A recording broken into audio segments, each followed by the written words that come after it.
오늘 요한복음 11장 지난 시간에 이어서 오늘 11장 36절입니다. 11장에 나사로의 죽음과 또 나사로를 다시 살리시는 예수님에 관한 이야기가 예수님과 대화를 나누는 파트너별로 지금 정리가 되어 있죠. 가장 먼저는 제자들과 그리고 또 마르다와 마리아, 그리고 오늘 이제 유대인들과의 대화의 장면입니다. 36절입니다.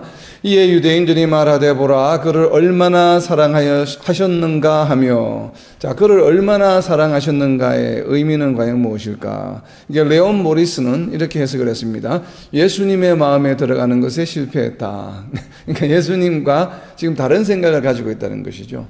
그러니까 예수님이 지금 눈물을 흘리시는 이유가 다른 이유고, 그리고 유대인들이 생각하는 것과는 다른 이유라는 그런 뉘앙스입니다. 그래서 예수님의 마음에 들어가는 것에 실패했다. 예수님의 마음을 제대로 알아차리지 못했다라고 이렇게 주석을 했습니다. 그리고 핸드릭센과 키스트메이커라고 하는 두 분이 공저한 주석서에 보게 되면 나사로가 아닌 다른 이들을 참으로 긍휼히 여기는 눈물임을 이해하지 못하고 있다. 뭐 같은 말이겠죠. 그리고 나사로가 죽었다는 그 사실보다도 다른 사람들을 긍휼히 여기는 눈물인 것을 이해하지 못하고 있다라고 하는 것입니다. 그리고 이제 우리가 잘 알고 있는 존 칼빈 종교개혁을 주도한 존 칼빈의 주석서에는 이렇게 되어 있습니다. 예수님을 일반 사람보다는 뛰어난 사람으로만 인지하고 있다. 저는 이 존 칼빈의 해석에 가장 공감이 갑니다. 그러니까 예수님을 지금 하나님의 아들, 그리고 무엇이든지 하실 수 있는, 죽은 자도 살리실 수 있는 하나님의 아들로 믿는 것이 아니라 그냥 구약 성경에 있었던 선지자들 중에 한 사람, 선지자들 중에 아니면 일반 사람들보다 좀 뛰어난 사람으로만 인지하고 있기 때문에 지금 그냥 여기 계셨더라면 그냥 병을 고칠 수 있었을 텐데 라는 수준으로만 지금 이해하고 있다는 것이죠. 자, 그리고 이어지는 37절입니다. 그중 어떤 이는 말하되 맹인의 눈을 뜨게 한 이 사람이 그 사람은 죽지 않게 할 수 없었더냐 하더라. 아멘. 같은 이야기입니다. 같은 배경을 가지고 있죠. 죽지 않게 할 수 없었더냐의 이 의미는 도무지 기적을 보지 않으면 믿지 않는 것이요, 사람들이. 그래서 실질적으로 죽은 나사로를 다시 살리는 것을 눈으로 보아야만 예수님이 그런 능력을 펼치실 수 있는 분이시구나라고 하는 것을 믿게 된다는 그런 의미로 보여집니다. 이러한 유사한 것이 앞에 요한복음 앞에 나와 있죠. 요한복음 4장 48절입니다. 그래서 그 37절 옆에다 적어놓으세요. 요한복음 4장 48절 말씀 보게 되면 예수께서 이르시되 너희는 표적과 기사를 보지 못하면 도무지 믿지 아니하니라.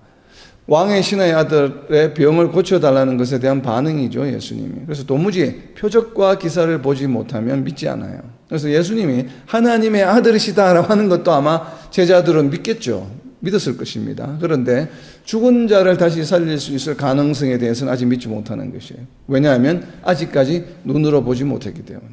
그렇기 때문에 지금 오늘날 우리 성도들의 믿음도 아마 비슷한 수준일 가능성이 높습니다. 우리가 말씀을 믿는다고는 하지만 전적으로 정말 성경에 기록된 모든 말씀 우리가 제대로 잘 믿고 있는가를 좀 되돌아볼 필요가 있습니다. 자, 그리고 요한복음 6장 37절입니다. 요한복음 6장 37절에 보면 그들이 묻되 그러면 우리가 보고 당신을 믿도록 행하시는 표적이 무엇이니까? 하시는 일이 무엇이니까? 자, 이것은 예수님을 믿게 해보라고 하는 태도죠. 오늘날 우리 성도들 중에서도 그런 경우가 들어 있습니다. 이런 기적을 보여주시면, 이런 환상을 보여주시면, 또 내가 이번에 기도한 것을 응답해 주시면 내가 더 잘 믿음의 생활을 할 수 있을 텐데, 이러한 생각들을 많이 하게 되죠, 사람들이. 바로 그와 같은 것이에요. 예수님께 지금 요한복음 6장 30절을 보게 되면 당신이 늘 믿을 수 있도록 무언가 표적을 한번 해보라라고 하는 그런 요구예요. 자, 이러한 수준의 생각이 바로 죽지 않게 할 수 없었더냐라고 하는 이 단어 표현에, 이 문장 표현에 포함되어 있는 것으로 보여집니다. 자, 그리고 이어진 38절입니다. 이에 예수께서 다시 속으로 비통히 여기시며 무덤에 가시니 무덤이 굴이라 돌로 막았거늘. 아멘. 여기에 비통의 의미는 무엇입니까? 왜 예수님께서 지금 비통해 하십니까? 방금 저희들이 나눈 바로 유대인들의 반응을 보신 것이죠. 유대인들의 원망. 여기 계셨더라면 살릴 수 있었을 텐데 맹인의 눈도 뜨게 하시면서 왜 저 사람을 죽지 않게 할 수 없었더냐? 일종의 보면 어떻게 보면 원망이 섞인 하소연이죠. 그래서 이 유대인들의 원망을 들으시고 그리고 또 하나님의 섭리를 깨닫지 못함에 대한 안타까움이죠. 이전 시간에 나누었던 예수님이 눈물을 흘리신 이유가 바로 여기에 있죠. 그리고 또 D.A. 칼슨은 이렇게 해석을 했습니다. 부족한 믿음으로 인한 예수님의 격분이다. 여기서 비통이라고 하는 이 헬라어 엠브리모메노스라고 하는 이 헬라어는 영어로 번역하면 outrage예요. outrage. 그러니까 격분하는 거예요. 격분하는. 그래서 그러다 보니까 한글 번역에는 비통이라고 적어 놓았는데 여기서 outrage라고 하는 것은 조금 이게 화가 난 마음이 포함되어 있는 것이에요. 비통이 얘기는데. 그래서 outrage. 그러니까 부족한 믿음으로 인한 격분이라고 하는 한글 표현이 좀 낫겠죠. 그래서 조금 이렇게 화가 난 것도 있으면서 이렇게 좀 안타까워하는 그런 마음. 그래서 비통히 여기시며라고 이렇게 지금 번역이 되어 있습니다. 자, 이렇게 이제 세 구절에 걸쳐서 유대인들과의 대화의 내용이 기록이 되어 있습니다. 유대인들도 뭐 제자들과 별반 큰 차이가 없어 보이죠. 마르다와 마리아와. 자, 그리고 이어지는 이제 마지막 장면입니다. 11장에서 쭉 이제 나사로를 살리신, 죽은 나사로 살리신 이야기가 앞에서 나러티브로 이렇게 이제 서술되어 쭉 오다가 드디어 이제 39절 나사로를 살리시는 장면에서 이제 우리가 보통 이제 영어로 prominence라고 그러는데 가장 이제 클라이막스로 지금 올라오게 되죠. 그래서 39절입니다. 예수께서 이러시되 돌을 옮겨 놓으라 하시니 그 죽은 자의 누이 마르다가 이르되 주여 죽은 지가 나흘이 되었음에 벌써 냄새가 나나이다. 예수께서 이러시되 내 말이 네가 믿으면 하나님의 영광을 보리라 하지 아니하였느냐 하시니. 아멘. 자, 여기서 하나님의 영광을 보리라의 의미는 무엇입니까? 지금 마르다가 예수님께서 이제 나사로를 살려 주시기 위해서 무덤에 있는 돌을, 앞에 놓여 있는 돌을 치우라고 했는데 마르다의 반응이 네 알겠습니다 한 것이 아니고 또 이제 반론을 제기합니다. 이미 죽은 지 나흘이 되어서 냄새가 납니다 라고는 여전히 아직도 예수님을 믿지 못하고 있는 것이죠. 그래서 D.A. 칼슨은 바로 이렇게 해석했습니다. 예수님이 바로 살려주실 것을 여전히 믿지 않고 있기 때문이다. 그렇죠. 믿지 않고 있기 때문에 지금 그 마르다의 행동에 대해서 예수님께서 지금 반응하시는 것이죠. 내 말이 네가 믿으면 하나님이 영광을 보리라 하는 것에는 좀 어떻게 보면 이렇게 좀 채근하는 좀 그런 내용이 좀 담겨 있겠죠. 계속 이야기하는데도 마르다가 못 알아들으니까 내가 말했지 않느냐 네가 믿으면 하나님의 영광을 보리라 하는 것은 조금 이렇게 exhortation 좀 이렇게 좀 강권하는 강하게 좀 권면하는 그런 뉘앙스가 풍겨지는 표현입니다. 하나님의 영광을 보리라 하지 않았느냐. 그리고 두 번째 하나님의 임재를 이제 체험하는 것이죠. 하나님의 임재를 하나님의 영광을 본다고 하는 것은 어떤 의미예요? 여러분 하나님의 영광을 보신 적이 있습니까? 이제 하나님의 영광을 본다는 것은 우리가 우리 주변에서 우리의 삶 가운데서 하나님의 임재를 우리가 인지하는 거죠. recognize 인지하는 것이죠. 아, 하나님께서 역사하시는구나. 그러니까 하나님의 영광을 보는 것이죠. 우리가 눈으로 구약시대 때는 광야에서는 하나님의 영광을 보여주기 위해서 구름 기둥, 불 기둥이 사용되었죠. 아, 하나님이 임재하셔서 지금 우리와 함께 하시는구나 하는 것을 이제 사람들에게 그런 구름 기둥과 이런 것을 시각적인 것으로 보여주셨는데 오늘날은 그런 시각적인 비전이나 환상으로 우리에게 보여주시지 않으시고 어떻게 보여주십니까? 우리 주변에 일어나는 모든 일들 가운데서 영적으로 그러니까 영적 눈이 떠여 있지 않으면 하나님의 영광을 보기가 쉽지가 않죠. 그렇기 때문에 바로 하나님의 임재를 체험하는 것입니다. 우리가 눈으로 본다고 하는 이 표현은 무엇인가 하면 우리가 하나님의 임재를 인지하는 것이에요. 그래서 저기 잠언 3장 6절에 보면 모든 것에서 너희는 항상 뭐라고 합니까? 하나님을 인정하라고 하는 것이요. 인정하라고 하는 것. 즉 acknowledge, 반응하라고 하는 것입니다. 그것이 바로 하나님의 영광을 본다. 아, 하나님 역사하셨구나. 이건 모든 것이 하나님의 능력, 하나님 덕분이야. 라고 이렇게 우리가 무슨 일인가 이루어졌을 때 혹은 날만의 삶 가운데서 하나님께 감사를 표현하는 것. 감사를 표현하는 것이 결국은 하나님께 반응하는 것이죠. 결국 하나님의 존재를 우리가 인지하고 하나님께 반응하는 것. 이것도 또한 하나님의 영광을 본다라고 하는 것의 한 예가 될 수 있겠죠. 자, 그리고 이제 세 번째는 아버지께서 예수님을 보내신 것을 믿는 것이에요. 그래서 지금 예수님이 하나님의 아들로서 하나님에 의해서 보내졌다고 하는 사실들을 지금 유대인들이 받아들이지 못하고 있습니다. 그렇죠? 그렇기 때문에 예수님을 하나님께서 보내주셨다고 하는 것을 믿는 것. 그것이 바로 이제 영광. 왜 그러냐면 바로 뒤에 이어지는 42절에 요한복음 11장 42절에 보게 되면 그 내용이 나와 있죠.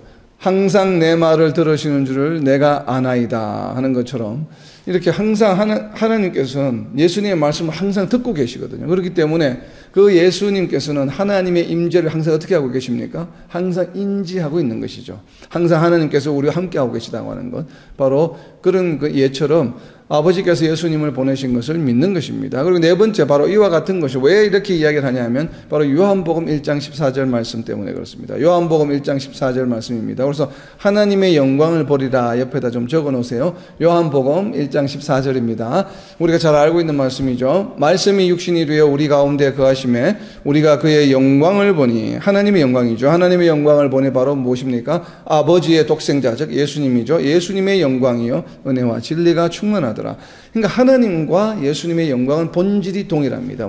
어떠한 본질을 가지고 있습니까? 두 가지입니다. 은혜와 진리가 충만한 것이죠. 그래서 하나님의 영광을 보는 것이 곧 이퀄, 하나님의 영광을 보는 것 이퀄 무엇인가 하면 예수님의 영광을 보는 것이에요. 그렇기 때문에 제가 방금 조금 전에 나눈 것처럼 하나님께서, 아버지께서 예수님을 보내신 것을 믿는 것이에요. 믿는 것. 그것이 바로 아버지와 아들의 관계죠. 그것이 이제 11장 42절에 나타나 있는 것이죠. 항상 예수님의 말씀을 들으시는 줄. 그렇기 때문에 예수님을 보는 것 자체가 바로 하나님을 보는 것이에요. 왜냐하면 예수님의 말씀을 하나님이 항상 듣고 계시기 때문에 그렇습니다. 자, 이제 이어지는 41절입니다. 41절. 돌을 옮겨 놓으니 예수께서 눈을 들어 우러러보시고 이러시되 아버지여 내 말을 들으신 것을 감사하나이다. 항상 내 말을 들으시는 줄을 내가 알았나이다. 그러나 이 말씀하옵는 것은 둘러쓴 무리를 위함이니 곧 아버지께서 나를 보내신 것을 그들로 믿게 하려 함이니이다. 아멘. 지금 여기 41절부터 나와 있는 42절 이 내용은 무엇인가 하면 예수님의 기도예요. 지금 사람들이 돌을 이제 무덤가에서 옮겨 놓으니까 예수님께서 눈을 들어 우러러보시고 말씀하십니다. 눈을 들었다는 것은 하늘을 바라보신다는 얘기겠죠. 그러니까 이게 지금 실내가 아니고 야외이기 때문에 거기서 이제 눈을 들어 우러러보시고 이제 아버지께, 하나님께 기도합니다. 아버지여 내 말을 들으신 것을 감사하나이다. 좀 이상하죠. 지금 예수님의 기도의 순서가 첫 번째가 감사인데 무슨 감사를 하고 계십니까? 내 말을 들으신 것을 감사하나이다. 이렇게 되어 있습니다. 이야기는 무슨 이야기입니까? 지금 눈을 들어서 하늘을 바라보시기 전에 지금 요한복음에는 기록이 되어 있지 않지만 나사로를 살려달라고 기도하신 것으로 보여집니다. 지금 우리가 나사로를 살리는 장면을 보게 되면 그냥 나오라고 하는 장면만 나오잖아요. 뒤에 보면. 그런데 지금 예수님의 기도를 보게 되면 41절의 기도를 보세요. 이르시되 뭐라고 말씀하십니까? 아버지여 내 말을 들으신 것을 감사하나이다. 무슨 말입니까? 여기서 내 말은 분명히 이 말을 하시기 전에, 이 기도를 하시기 전에 예수님이 하신 말씀이 있어요. 그 말씀이 무슨 말씀이에요? 누구에게 하신 말씀이에요? 하나님께 하신 말씀이에요. 방금 아버지께 무언가를 말씀을 드렸어요. 그리고 나서 지금 하시는 기도예요, 이 내용이. 그런데 요한 사도는 예수님이 나사로를 아마도 추정하건대 많은 학자들이 추정합니다. 나사로를 살려달라고 이미 기도하셨다. 그래서 그 기도를 기도하셨으니까 예수님께서 하나님 아버지께 나사로를 살려주십시오라고 기도를 하셨으니까 다시 이제 기도할 때는 이미 내 말을 들으신 것을 감사하나이다. 이렇게 이야기하는 것이거든요. 그러니까 기도하는 자세를 보여주시는 것이고 또 예수님의 기도의 순서 첫 번째가 뭡니까? 감사하는 것이에요. 감사하는 것. 그러니까 우리가 성경을 읽을 때 유념해서 우리가 이 뜻을 잘 알아야 합니다. 내 말을 들으신 것을 감사하나이다. 이미 나사로를 살려달라고 미리 요한 사도가 비록 기록하지는 않았지만 이미 기도하셨구나. 그렇다면 이제 의문이 생기죠. 요한 사도는 왜 그 이야기를 기록하지 않았을까? 요한 사도 입장에서는 예수님이 나사로를 살려달라고 하는 기도가 11장 전체 컨텍스트에 맞지 않다고 본 겁니다. 그렇기 때문에 빠진 거죠. 그 내용 자체가. 그래서 제가 말씀드린 것처럼 11장의 구조가 지금 어떻게 되어 있다고 했습니까? 나사로를 살리는 사건에 관해서 주변 사람들, 제자들과 마르다와 마리아와 유대 사람들, 이 네 그룹과 예수님이 나사로를 살리는 것, 즉 부활시키는 것, 다시 살려주시는 것에 대한 내용을 가지고 계속 대화를 나누는 것이 초점에 맞춰져 있다는 것이에요. 그렇기 때문에 예수님이 혼자서 하나님께 기도한 내용은 불필요하다고 여긴 것으로 보여집니다. 그래서 내용이 빠진 것이죠. 자, 이런 것을 우리가 성경을 해석할 때 왜 제가 이제 두 사람 간의 대화, 이 네 그룹의 대화에 초점을 맞추었냐면 이런 예수님의 기도가 생략되어 있기 때문에 그래요. 근데 만약에 이것이 마가가 기록했다고 한다면 이 장면을 반드시 예수님의 기도하시는 장면이 기록되었을 겁니다. 마가복음에는. 근데 마가복음에는 이 나사로를 살리는 얘기가 기록이 되어 있지 않기 때문에 왜 그러냐면 마가는 예수님이 하신 이 행동 중심으로 계속 순서대로 크로니컬하게 복음서를 기록한 것이 바로 마가복음서거든요. 그렇기 때문에 어떤 관점에서 예수님이 하신 일을 기록하였는가에 따라서 내용이 조금 바꾸어지는 것입니다. 그렇기 때문에 요한복음은 아무래도 어떤 우리가 스피리추얼한 어떤 의미, 지금 예수님이 하나님의 아들이시라고 하는 것에 포커스가 맞춰져 있고 그것을 이제 증거하기 위한 것에 관련된 내용들만 간추려서 요약을 해서 지금 기록을 하다 보니까 예수님이 직접 하신 기도의 내용은 나와 있지 않습니다. 그렇지만 또 공교롭게도 예수님이 사역을 하시면서 하셨던 기도 중에서 가장 긴 기도가 요한복음에 기록이 되어 있습니다. 이것도 또 아이러니죠. 그래서 그 기도는 바로 요한복음 17장 전체가 예수님의 기도입니다. 예수님의 기도. 그러니까 17장 전체가 예수님의 기도예요. 그런 것처럼 지금 요한 사도가 이 지금 예수님의 여러 가지 행적을 기록하는 것은 좀 다른 복음서와는 좀 차이가 있습니다.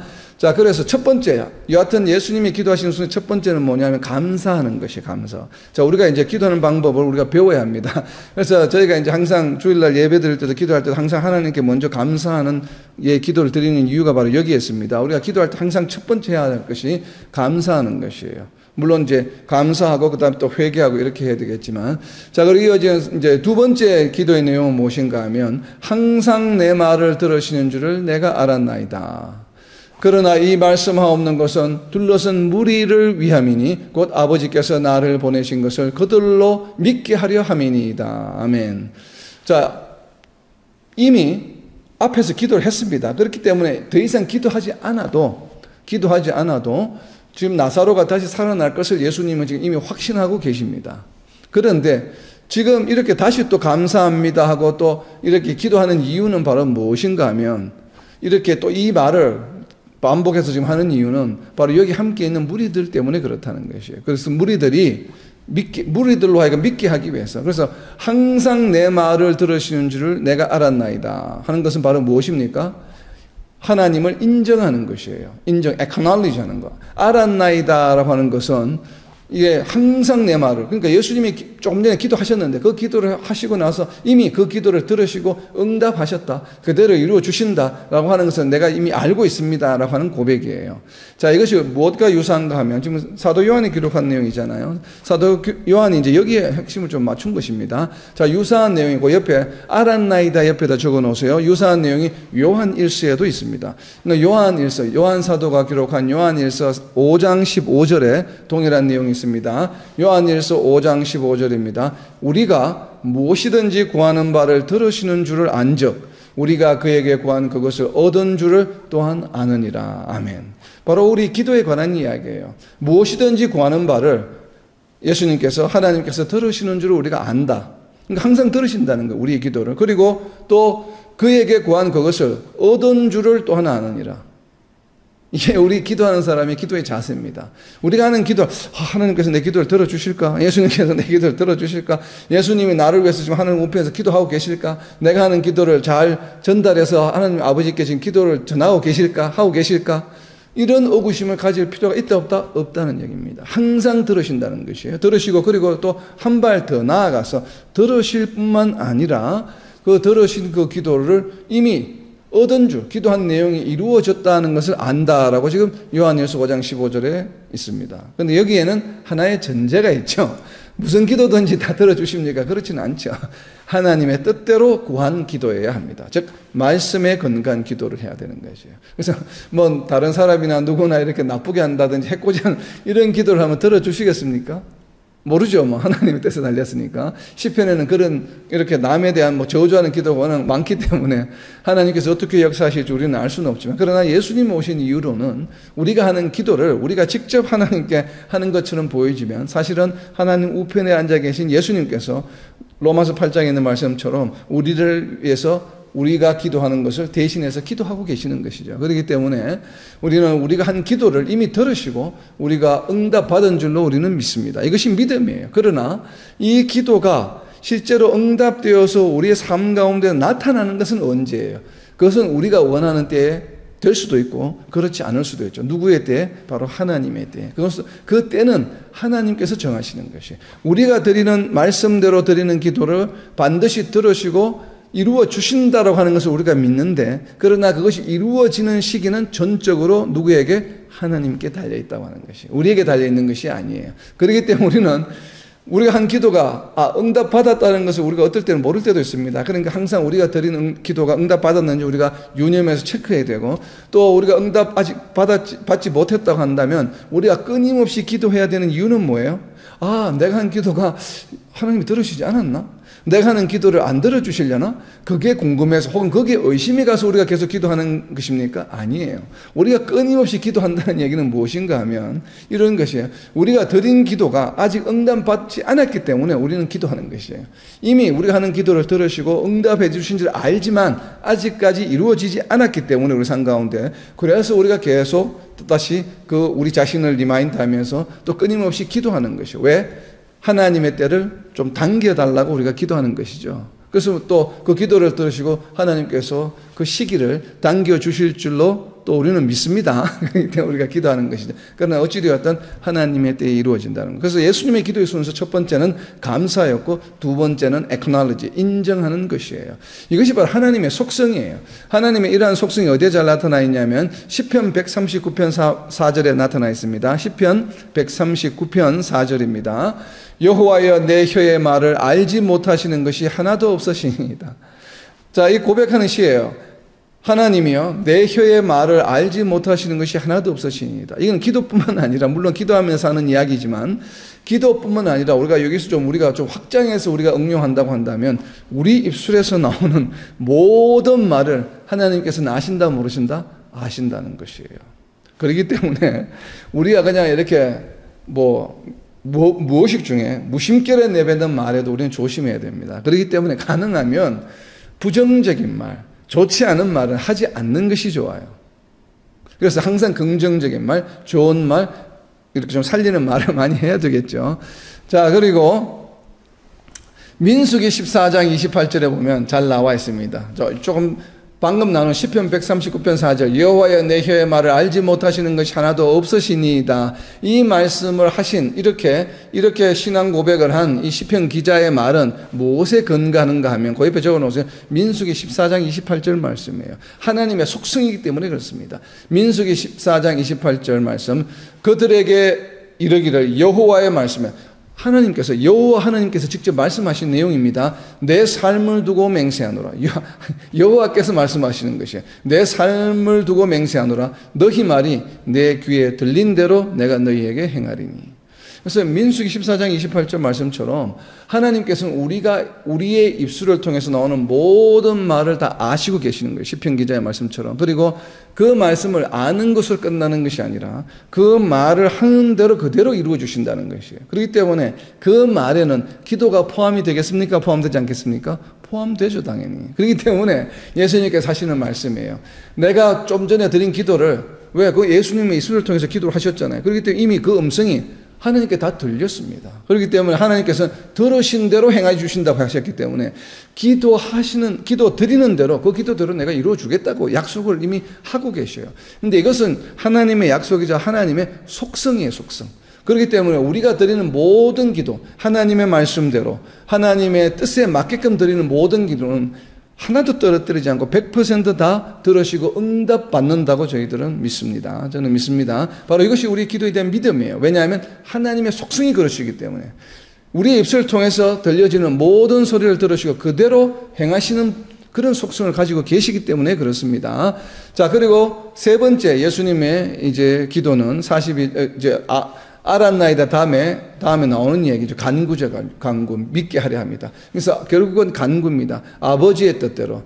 요한 1서 5장 14절입니다. 요한 1서 5장 14절에 보면 그를 향하여 우리가 가진 바 담대함이 이것이니 그의 뜻대로 무엇을 구하면 들으십니다. 그러니까 조금 전에 제가 나눈 것처럼 하나님 아버지의 뜻대로 구하는 것은 무엇이든지 다 들어주셔요. 그렇기 때문에 우리는 어떻게 해야 됩니까? 담대할 수 있죠. 그래서 아버지의 뜻대로, 그리고 또 이렇게 좀 전에 여기에 요한복음에는 기록되어 있지 않지만 예수님이 드린 기도는 예수님이 기도를 드린 것으로 추정이 되는데 그 기도의 내용은 바로 어떤 내용이라는 얘기입니까? 바로 아버지의 뜻에 합당한 내용이라는 것이에요. 그렇기 때문에 그 아버지의 뜻에 합당한 내용이기 때문에 그 합당한 내용이 바로 무엇인가 하면 42절 후반부에 있는 내용들이라는 것이에요. 여기 있는 많은 무리들이 오늘 지금 일어나는 이 기적의 사건을 보고서 전부 예수님을 믿게 만드는 것이 바로 하나님 아버지의 뜻이에요. 그렇기 때문에 예수님은 이 사람들이 믿을 수 있도록 나사로를 살려달라고 기도하셨던 것으로 추정이 됩니다. 자, 그 이야기를 지금 41절부터 42절 이 짧은 예수님의 기도이지만 우리는 이 짧은 예수님의 기도 가운데서 기도를 하는 방식을 볼 수가 있죠. 세 가지입니다. 무엇입니까? 첫 번째, 먼저 감사하는 것이에요. 그리고 두 번째는 인정하는 것이에요. 하나님을 인정하는 것. 그리고 세 번째는 이제 우리가 간구하는 내용을 아버지의 뜻대로 말씀대로 우리가 기도하는 것입니다. 물론 여기에 감사와 더불어서 그 인정하는 것에 바로 우리의 회개가 들어가야 되겠죠. 지금 예수님은 회개하실 게 없기 때문에 예수님의 기도에는 회개가 내용이 없는 겁니다. 그러나 다윗의 기도나 다른 우리 신앙 선배들의 기도문들을 보게 되면 회개의 내용들이 들어가 있죠. 시편에 특별히 보면 많이 들어가 있습니다. 특별히 다윗의 기도에는. 그렇기 때문에 감사와 회개와 인정 그리고 간구 우리가 기본적인 기도의 구성 요소입니다. 자, 그리고 이제 42절에 있었던 무리를 위함이다라고 하는 것은 무슨 의미입니까? 무리를 위함이다. 무리를 위함이다. 아버지께서 예수님을 보내신 것을 믿게 하려 한다라고 하는 것이 바로 무리를 위한다라고 하는 의미는 그들로 하여금 예수님을 믿게 하는 것이죠. 그래서 무리를 위함이다 하는 옆에다 적어 놓으세요. 요한복음 6장 39절입니다. 요한복음 6장 39절. 아마도 추정되는 예수님의 기도의 내용이겠죠. 요한복음 6장 39절입니다. 나를 보내신 이의 뜻은, 그러니까 하나님의 뜻대로 기도하는 것이에요. 나를 보내신 이의 뜻, 나를 보내신 이는 누굽니까? 하나님이죠. 여호와 하나님의 뜻은 내게 주신 자 중에 내가 하나도 잃어버리지 아니하고 마지막 날에 다시 살리는 이것이니라. 아멘. 바로 예수님의 구속 사역에 관한 것이에요. 예수님께로 보내준 모든 사람들, 하나님께서 예수님께로 보내준 모든 사람들은 한 사람도 낙오가 되지 않고 반드시 구원을 받게 된다고 하는 확신의 말씀입니다. 그렇기 때문에 우리는 이 말씀을 붙드는 것이죠. 우리가 예수님을 믿게 된 것은 전적으로 100% 하나님의 은혜예요. 우리의 노력이나 우리의 어떤 의지나 이런 것이 0.1%도 포함되어 있지 않아요. 아버지께서 우리를 예수님께로 보내주셨어요. 이것이 중요합니다. 우리가 우리의 노력이 들어갔다고 한다면 요한복음 6장 39절 말씀이 적용되지 않아요. 왜냐하면 요한복음 6장 39절 마지막 날에 하나도 잃어버리지 않고 다시 살린다라고 하는 것의 전제 조건이 무엇입니까? 전제 조건이 붙었죠. 앞에 컨디션이. 무슨 컨디션이에요? 내게 주신 자, 하나님 아버지가 내게 주신 자들에게만 해당되는 이야기예요. 이 이야기는. 그렇기 때문에 하나님께서 우리를 예수님께로 보내주셨다라고 하는 것을 우리는 전적으로 신앙 고백하는 것입니다. 왜냐하면 우리의 노력이나 우리의 의지가 전혀 포함되어 있지 않다라고 우리가 고백하는 이유가 바로 여기에 있습니다. 그래야만, 그 조건이 맞아야만 예수님께서 마지막 날에 하나도 잃어버리지 않으려고 다시 살려서 예수님과 함께 해 주시겠다고 하는 바로 이 예수님의 약속의 말씀에 우리가 적용을 받기 때문에 그렇습니다. 그렇기 때문에 우리의 구원은 어떤 것입니까? 전적인 100% 하나님의 은혜다라고 우리가 이야기하는 이유입니다. 바로 이것이. 자, 그리고 이어지는 43절입니다. 이 말씀을 하시고 큰 소리로 나사로야 나오라 부르시니 죽은 자가 수족을 배로 동인 채로 나오는데 그 얼굴은 수건에 쌓였더라. 예수께서 이르시되 풀어놓아 다니게 하라 하시니라. 아멘. 나오라의 의미는 무엇입니까? 나오라의 의미는 예수님께서 나오라라고 하는 것을 요한 사도가 예수님이 기도하신 내용은 기록하지 않고 있는데 나오라라고 하는 이 내용은 기록하고 있습니다. 왜 그럴까요? 요한 사도는 우리가 생각하기에는 예수님이 하나님께 나사로를 살려주십시오라고 이렇게 간절하게 기도한 내용, 이 기도의 내용이 더 중요하지 않을까라는 생각을 할 수도 있는데, 그러나 요한 사도는 그 내용을 기록하고 있잖아요. 그런데 나오라, 지금 예수님이 무덤을 향하여 나오라라고 하는 이 부르는 이 음성, 이 한마디를 기록하고 있습니다. 나오라 부르시니, 그냥 나사로가 또 뭐 그러니까 나사로가 이 얘기를 듣고 뭐 벌떡 일어나서 살아서 나왔다 이런 말씀을 다 생략하고 나오라 부르시니 그냥 걸어 나왔어요. 나오는 장면을 바로 설명하고 있습니다. 왜 이렇게 하고 있을까요? 나오라 옆에다 적어 놓으세요. 요한복음 5장 25절과 바로 28절 말씀. 그러니까 요한 사도가 이미 앞서서 요한복음 5장에서 나사로가 죽고 다시 살아나는 장면을 예상해서 이미 요한복음 5장에서 그 내용을 기록하고 있습니다. 그러니까 예수님이 예언한 내용, 예수님이 하신 말씀을 요한 사도가 기억하고 그 내용을 요한복음 5장에서 지금 예수님의 말씀을 그대로 기록하고 있습니다. 기록하고 있는 이유는 바로 나사로의 사건을 염두에 두고 있기 때문에 그런 것이죠. 그래서 5장과 지금 11장이 연결이 되고 있는 것입니다. 요한복음 5장 25절입니다. 요한복음 2장 55절 말씀, 5장 25절 말씀. 진실로 진실로 너희에게 이르노니 죽은 자들이 하나님의 아들의 음성을 들을 때가 오나니 곧 이때라. 듣는 자는 살아나리라. 아멘. 자, 이것은 예수님이 하신 지금 말씀이거든요. 진실로 진실로 내가 너희에게 이르노니, 지금 예수님이 하시는 말씀이거든요. 너희에게 이르노니 죽은 자들이 하나님의 아들의 음성을 들어요. 누굽니까? 예수님의 음성을 들을 때가 온다. 그런데 곧 이때라. 듣는 자는 살아나리라. 물론 이 말씀은 세상의 마지막 때에 관한 말씀입니다. 예수님이. 그렇죠? 그러니까 계시록에서 일어날 일들을 지금 예언하신 것이죠. 그런데 사람들이 들으면 이거 무슨 말이야? 여러분들이 만약에 이 말씀을 2000년 전에 예수님 앞에 직접 들었다고 한번 생각해 보세요. 죽은 자들이 하나님의 아들 음성을 들을 때가 온다. 곧 이때라. 듣는 자는 살아날 것이야. 라는 말을 들었을 때 네, 아멘 라고 이렇게 대답하는 사람이 과연 몇 명이나 될까요? 황당하겠죠. 무슨 얘기야? 하고 어리둥절했을 겁니다. 이거 분명히 믿기는 믿어야 할 것 같은데 전적으로 믿어지지 않아. 근데 말로는 믿습니다 하는데도 마음으로 여전히 조금 뭔가 의구심이 좀 남아있어. 아니, 음성을 죽은 사람이 어떻게 듣지? 죽었는데 어떻게 음성을 듣지? 또 그 음성을 듣고 어떻게 깨어나? 라고 하는 마음을 아마 유대인들도 가졌을 테고, 예수님께서 이 말씀을 하셨을 때 분명히 12 제자들도 그 현장에 있었을 것으로 보여집니다.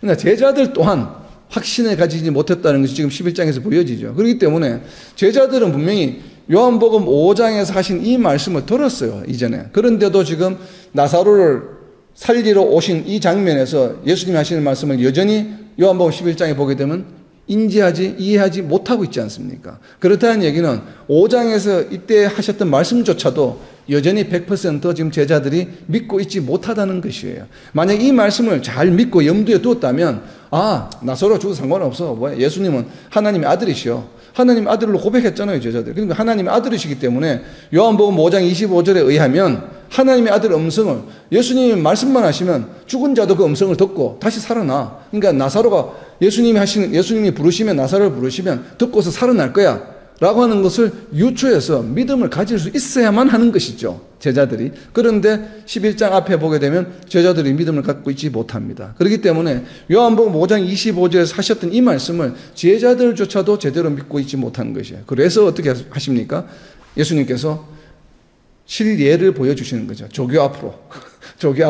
그냥 이론만 설명하는 것이 아니라 실제로 보여주는 게 모델을 보여주시는 겁니다. 정말 하나님의 아들의 음성을 죽은 사람이 듣나 못 듣나 내가 보여줄게. 그리고 정말 죽은 사람이 그 음성을 듣고 다시 살아나는 일이 일어날지 안 일어날지 내가 지금 너희들 눈앞에서 보여줄 테니까 이것을 보고 믿으라, 이 말이에요. 그래서 지금 이렇게 예수님께서 기도하시는 내용은 지금 여기 있는 유대인들로 하여금, 그리고 12 제자로 하여금, 마르다와 마리아로 하여금 요한복음 5장 25절에서 예수님께서 예언하셨던 이 말씀을 믿게 하게 하려 함이라고 하는 것이에요. 예수님이 하나님의 아들이심을 믿게 하는 것과 동시에 언젠가는 하나님의 아들의 음성을 듣고 죽은 자들이 다시 일어날 때가 반드시 온다라고 하는 것을 너희들이 확신을 가지고 어떻게 해요? 기다리라고 하는 것입니다. 오늘날 우리에게 보여주는 것이에요. 이 내용이 다른 복음서에는 기록이 되어 있지 않은데, 나사로가 죽고 다시 부활하는 사건이 요한복음에만 기록되어 있는 이유가 바로 무엇입니까? 우리로 하여금 동일한 것이에요. 지금 예수님의 마음이에요. 우리가 이 내용을 보고 지금 묵상하고 공부하고 나서 어떻게 해요? 우리도 또한 역시나 언젠가는 우리가 죽는다 할지라도, 우리가 죽은 후에라도 언젠가는 하나님 아버지 아들의 음성을 들을 때가 있다 없다? 들을 때가 반드시 온다라고 하는 것을 우리로 하여금 확실히 믿으라고 하는 것입니다. 그것이 바로 요한복음 11장의 이유이죠. 이것이 기록되어 있는 이유. 그래서 요한복음 5장 25절 말씀, 그리고 이 말씀을 밑으로 내려가게 되면 28절입니다. 다시 한 번 더 설명합니다. 이를 놀랍게 여기지 말라. 28절에 무덤 속에 있는 자가 다 그의 음성을 들을 때가 오나니. 자, 요거는 나사로가 죽고 일어나는 것을 보여주셨습니다. 자, 그리고 이어지는 29절이 중요합니다. 자, 이렇게 분명히 너희가 지금 내가 나사로를 다시 살리는 것으로 해서 내가 너희들한테 보여줄 텐데, 그런데 다시 살아나는 것으로 끝나는 것이 아니야. 다시 살아나고 난 다음에 one more step, 한 스텝이 더 있어. 무언가가 한 가지가 더 있어. 원 스테이지가 더 준비되어 있어. 그게 무엇인가 하면 바로 29절의 내용이에요. 선한 일을 행한 자는 생명의 부활로, 악한 일을 행한 자는 심판의 부활로 나오리라. 죽은 자가 분명히 살아나. 나를 믿는다고 해서 다시 살아나는 것이 아니에요. 나를 믿든 안 믿든 죽은 자들이 하나님의 아들의 음성을 듣고 신자든 불신자든 모두가 다 어떻게 된다고요? 모두가 다 일어납니다. 그런데 그 두 종류가 있어요. 하나는 생명의 부활로, 하나는 심판의 부활로 일어난다는 것이에요. 그러니까 세상 사람들아, 이 말을 들으라는 것이에요. 너희가 만약에 나를 믿지 않는 불신자의 상태로 죽음에 이르게 된다고 한다면 나중에 너희가 내 목소리를 분명히 들을 때가 오는데 그때 너희는 심판의 부활로 부활하게 될 거야 라고 하는 경고의 말씀이에요. 자, 이 말씀을 12제자도 믿지 않았다 이 말이에요. 요한복음 5장 그 당시에는. 그래서 지금 11장에 와서 나사로를 다시 살릴 수밖에 없었어요. 왜? 보여주셔야 하기 때문에, 믿게 만들기 위해서. 그래서 지금 이렇게 하시는 것이 여기 있는 사람들에게 믿게 하려 하심이라 라고 지금 이렇게 말씀하고 계시는 것입니다. 자, 요한복음 5장 29절 옆에다 적어 놓으세요. 계시록 20장 12절입니다. 바로 이것이 이루어진다고 하는 것을 요한복음에서 예언만 하고 있는 것이 아니라 계시록에서 요한 사도를 통해서 환상을 통해서 또 예수님께서 다시 보여주셨습니다. 계시록 20장 12절입니다. 또 내가 보니 죽은 자들이 큰 자나 죽은 자나 그 보좌 앞에 서 있는데 책들이 펴 있고 또 다른 책이 펴졌으니 곧 생명책이라. 바로 이 책들과 생명책은 바로 무엇을 하기 위해서? 악한 일과 선한 일을 구별하기 위해서. 선한 일과 악한 일들이 이 책들에 다 기록이 되어 있는 것이에요. 요한복음 5장 29절에 있는. 그래서 죽은 자들이 자기 행위를 따라, 즉 선한 일을 행한 자, 악한 일을 행한 자는 자기 행위를 따라 책들에 기록된 대로 심판을 받으니. 아멘. 이것이 바로 요한복음 5장 29절에 있는 선한 일을 행한 자는 생명의 부활로, 악한 일을 행한 자는 심판의 부활로 나오리라고 예수님께서 직접 예수님의 육성을 통해서 당시에 있는 사람들에게 말씀으로 선포하신 내용이에요. 이것을 다시 한번 나중에 요한 사도에게 환상을 통해서 다시 말씀해 주시는 내용입니다. 그리고 이것을 그냥 환상으로만 듣고 끝나는 것이 아니라 실질적으로 반드시 일어날 것이라고 하는 것을 우리에게 가르쳐 주시기 위해서 무슨 사건을 지금 기록하고 있는 것이에요? 보여주고 계시는 것입니까? 바로 죽은 나사로를 예수님의 음성, 나오라! 라고 하는 거. 나사로야 나오라! 라고 하는 예수님의 음성만, 요 부분만 발췌를 해서 지금 요한 사도가 요한복음 11장 43절에서 기록하고 있는 것입니다. 왜냐하면 나사로를 부르는 예수님의 음성을 강조하기 위함이에요. 예수님의 기도가 아니라. 그래서 나사로야 나오라 하는 이 음성 듣고 부활해서 나왔거든요. 자, 그렇기 때문에 우리는 우리의 부활, 우리의 생명의 부활을 우리에 대해서 우리는 확신을 가져야 한다는 것이에요. 자, 오늘 말씀을 적용하려고 합니다. 오늘 말씀은 중요한 내용은 결국 11장 지금 클라이막스로 오면서 나사로를 살리는 이야기이지만 좀 기도의 내용에서 좀 제가 적용을 하려고 합니다. 요한복음 11장 42절 말씀을 가지고 적용을 하려고 합니다. 요한복음 11장 42절 항상 내 말을 들으시는 줄을 내가 알았나이다. 우리는 이런 신앙 고백을 매일 할 필요가 있습니다. 우리는 우리의 기도를 하나님께서 들으시는데도 불구하고 들어주신다고 하는 것을 우리가 입술을 열어서 잘 선뜻 고백하지를 못할 때가 있습니다. 그렇기 때문에 습관처럼이라도, 좀 습관이라고 하면 좀 어폐가 있지만 훈련이 필요해요. 훈련이. 우리가 항상 지금 예수님이 말씀하신 것처럼 항상 내 말을 들으시는 줄을 아나이다, 압니다. 민수기 14장 28절의 말씀이에요. 내 귀에 들린 대로 내가 행하리라. 이 말씀 우리가 기억해야 합니다. 하나님의 중요한 속성 중에 하나입니다. 그렇기 때문에 항상 내 말을 들으시는 줄을 알자. 이번 한 주간에, 다가오는 한 주간에 매일 우리가 저녁마다 잠자리에 들기 전에 항상 내 말을 들으시는 줄을 압니다 라고 기도하고, 그렇다면 우리가 이것을 실천하기 위해 실천 항목 두 가지 중에 첫 번째가 매일의 삶 가운데서 우리가 항상 담대하자는 것이에요. 우리가 담대해야죠. 왜 담대해야 됩니까? 내 말을, 내가 무엇을 말하든지 간에 내 말을 들어주시는 분이 계시거든요. 이 얼마나 든든한 백입니까? 그렇기 때문에 모든 것에서 담대해야 돼. 담대하자는 것이요. 왜 그렇습니까? 요한 1서 5장 14절에서 이렇게 기록하고 있죠. 그를 향하여 우리가 가진 바 담대함이 이것이니. 그러니까 우리가 담대한 이유는 바로 무엇인가 하면 그의 뜻대로 무엇을 구하면 들으심이라. 여러분, 이런 분이 어디에 계십니까? 여러분들은 뭔가 일이 어려움에 부닥치면 우리는 때로 그렇게 합니다. 세상적으로 권력을 가지고 파워를 가진 사람, 경찰청장, 장관, 뭐 대통령 심지어 대통령 찾아가면 일을 해결해 주죠.